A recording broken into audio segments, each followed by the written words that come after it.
This is the fourth lecture of pharmaceutical jurisprudence as per the syllabus of GPET examination. In this video, I will give you a general idea of the Pharmacy Act 1948. जैसा कि मैंने आपको पहले बताया था कि पहले हमारे देश में फार्मा एजुकेशन और फार्मेसी प्रैक्टिस के लिए कोई भी प्रशासनिक व्यवस्था नहीं थी। तो ये सब देखते हुए ड्रग इंक्वायरी कमेटी और health survey and development committee ने ये रिपोर्ट्स दिए कि अब हमारे देश में फार्मेसी प्रैक्टिस और फार्मेसी एजुकेशन को कंट्रोल किया जाना चाहिए प्रशासनिक तौर पर। तो इसके लिए फिर फार्मेसी बिल इंट्रोड्यूस किया गया 1945 में और ये 4 मार्च 1948 को फार्मेसी एक्ट के रूप में हमारे देश में पारित हुआ। तो इस एक्ट का जो प्रीएम्बल था वो ये था, an act to regulate the profession of pharmacy, एक ऐसा एक्ट जो फार्मेसी प्रोफेशन को रेगुलेट करेगा। तो इस एक्ट का केवल यही मकसद नहीं था कि फार्मेसी प्रोफेशन को और फार्मेसी प्रैक्टिस को रेगुलेट किया जाए, इसका ये भी मकसद था कि हमारे देश में फार्मेसी काउंसिल ऑफ इंडिया का गठन किया जाए जो कि फार्मा एजुकेशन को प्रशासनिक तौर पर कंट्रोल करेगा और उसके डेवलपमेंट पे काम करेगा। फार्मेसी एक्ट 1948 भारत सरकार के स्वास्थ्य एवं परिवार कल्याण मंत्रालय यानी ministry of health and family welfare के द्वारा लागू किया गया था, पारित किया गया था। और इस एक्ट में 5 चैप्टर्स थे जिसके तहत 46 सेक्शंस थे यानी 46 अनुसूचियाँ थी। The major amendment to the act was made in 1976। तो इस एक्ट का जो मुख्य संशोधन था वो 1976 में किया गया। इसके बाद अभी और संशोधन हुए।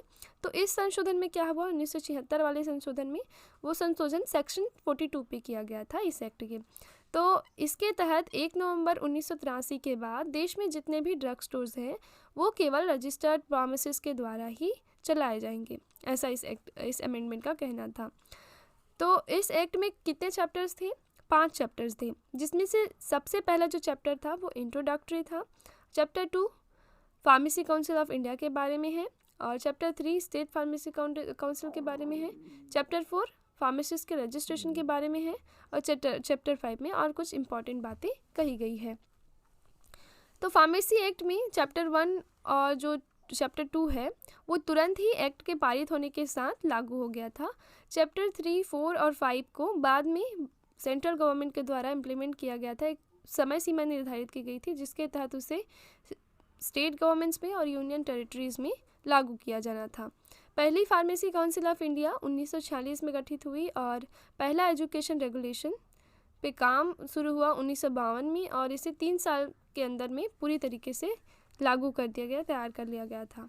तो ये थी फार्मेसी एक्ट 1948 की एक थोड़ी सी जानकारी।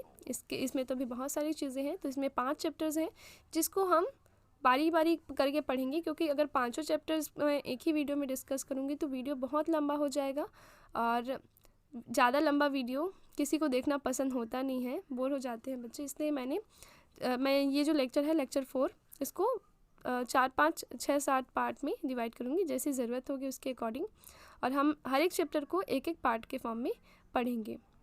तो this is the end of the video and here's a quote: life is not easy for any of us, but what of that? We must have perseverance and above all confidence in our service. We must believe that we are gifted for something and that thing must be attained. तो हमारे इस दुनिया में आने का एक मकसद है और इस मकसद को पूरा करने के लिए ही हमें जीना है और हमें जो मकसद है उसको अचीव करना है। तो ये बात हमेशा आप याद रखिएगा जब भी ऐसा लगे कि ज़िंदगी बहुत मुश्किल हो रही है, इसको जीना तो बहुत मुश्किल हो जाएगा, सरवाइव करना मुश्किल हो जाएगा। तो इस बात को ध्यान में रखिएगा कि भगवान ने जिस मकसद से आपको बनाया है उस मकसद को आपको पूरा करना है, वही आपका मेन टारगेट होना चाहिए। तो एक और बात, आपको अगर इस वीडियो लेक्चर की PDF डाउनलोड करनी है, नोट्स डाउनलोड करनी है, तो आप UG फार्मा गाइड के टेलीग्राम चैनल पे जाइए और फ्री में नोट्स डाउनलोड कीजिए। तो लिंक मैंने डिस्क्रिप्शन में दे दिया है और हर लेक्चर के लिए यही इंस्ट्रक्शन रहता है। तो हर लेक्चर में हो सकता है मैं ना बताऊं, तो आप ध्यान में रखिएगा कि जितने भी नोट्स हैं वो आपको टेलीग्राम चैनल पे मिलेंगे, आप वहीं से डाउनलोड करना। So thank you so much, stay healthy, stay safe, have a good day.